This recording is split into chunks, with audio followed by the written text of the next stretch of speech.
I feel like I'm getting hammered. 10 controversial calls that stunned WNBA fans, from an unexpected body check to a baffling technical foul. Caitlin Clark faced it all. But are the refs really targeting her?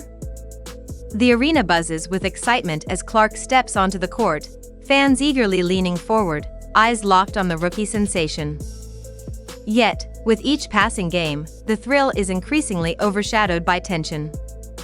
Whispers of unfair officiating grow louder, and every whistle brings more scrutiny. Clark drives, shoots, and hustles, but something feels off. Calls that should have been made are missed, while others seem to come out of nowhere. The crowd's cheers quickly turn to boos, not directed at the players, but at the referees. What's going on here? Is it just the heat of competition, or is there something more behind these controversial calls? Get ready to see 10 moments that left fans questioning the officiating in the WNBA. And trust me, number 7 will leave you speechless. Before we dive in, don't forget to subscribe. Are the referees trying to halt Caitlin Clark's rise to stardom? Let's take a closer look. First on our list, fans were seeing red, or in Clark's case, black and blue. It was September 22 ND, the start of the playoffs, Indiana Fever versus Connecticut Sun. The arena was electric, all eyes on rookie sensation Caitlin Clark. Just minutes into the harassed by Carrington, finds Boston.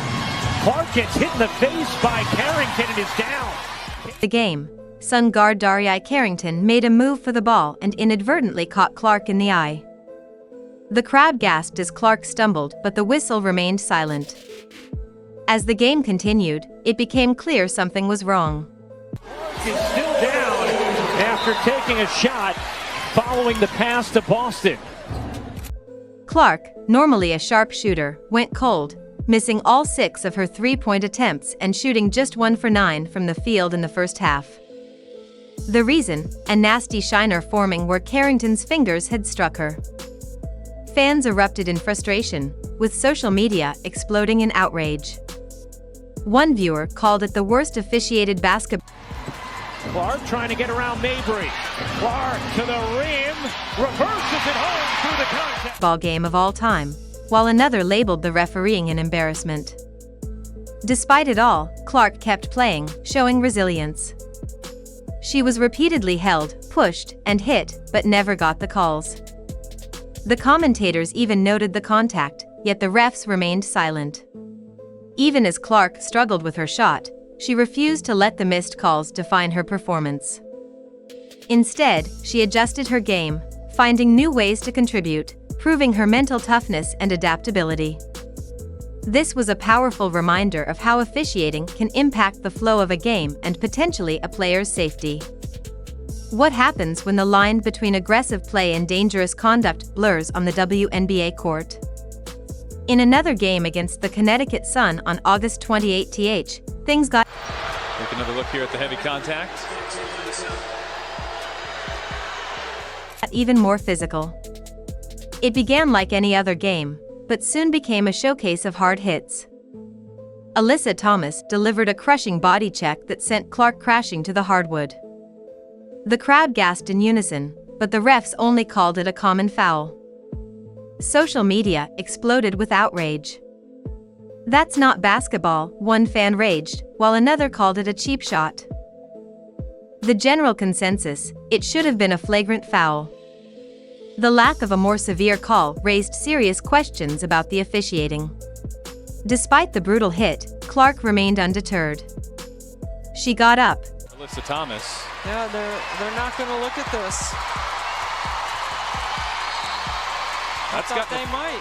It's got the fans here fired. Dusted herself off, and continued to contribute significantly to her team's efforts, demonstrating the mental fortitude and focus that's quickly becoming her trademark. Just when it seemed like Caitlin Clark had overcome every challenge, a new one emerged from an unexpected direction. Picture this: a timeout, a fired-up rookie, and a veteran player making a sudden move. How would the refs respond to this off-ball incident? The August 18th game against the Seattle Storm was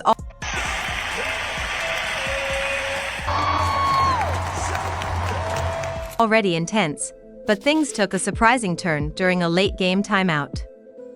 Clark, riding high on the energy of the crowd, was near the Seattle bench, hyping up the fans. That's when Skylar Diggins-Smith decided to make her presence felt. Out of nowhere, Diggins-Smith came. Okay, by now I'm sure you've seen Skylar Diggins assault. Caitlin Clark after Indiana blew out Seattle. Up behind Clark and shoved her aside. The crowd gasped, then erupted in angry shouts, but the referees stayed silent. No whistle, no warning, nothing. The moment sparked a heated debate about sportsmanship and respect on the court, with fans flooding social media to demand action. While Diggins-Smith's move went unpunished, Clark's earlier display of emotion would not escape the referee's attention. Caitlin Clark gets hit with a technical.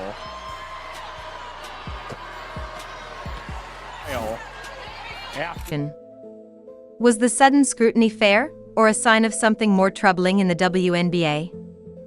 Later in the same game, with I got a technical for basically being mad at myself because I missed the three and then I went and hit the backboard, and he told me it was disrespectful to the game of basketball, so. 7:14 left in the third quarter, Clark missed a shot. But I think he fired me up to continue to play a lot harder. I thought we got a lot better after he did that, so I want to thank him for that. And hit the padding of the hoop in frustration.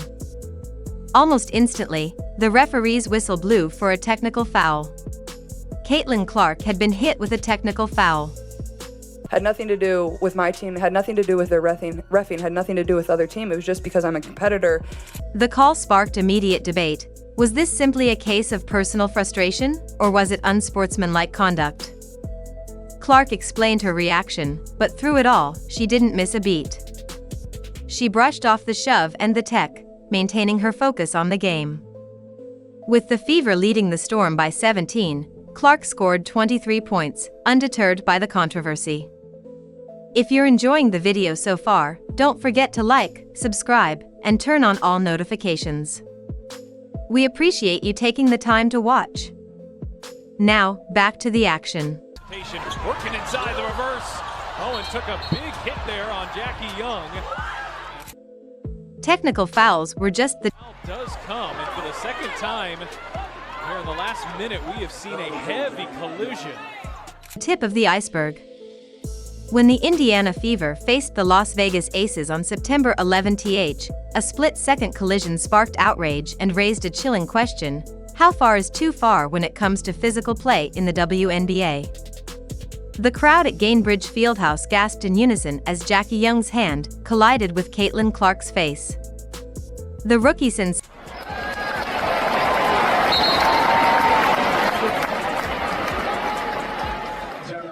stumbled, dazed, but quickly regained her composure.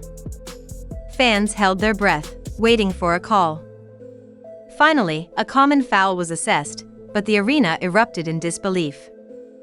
Social media lit up with Seconds left. Goes around to Gumake. Drives baseline. And shot rejected by Izzy McMcGowan. And all of a sudden, we're pretty close. This has been as close as it's been. outrage, questioning the lack of a more serious penalty.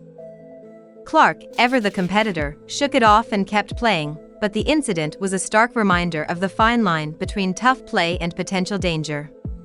Despite the hit, Clark bounced back, refusing to let the moment derail her game. It was a testament to her toughness, but also a moment that left many wondering, at what cost? On May 22, during a heated battle between the Indiana Fever and the Seattle Storm, tensions reached a boiling point. Just before halftime, Clark drove to the basket, only to be hammered by Seattle's defense once, twice, 3 times,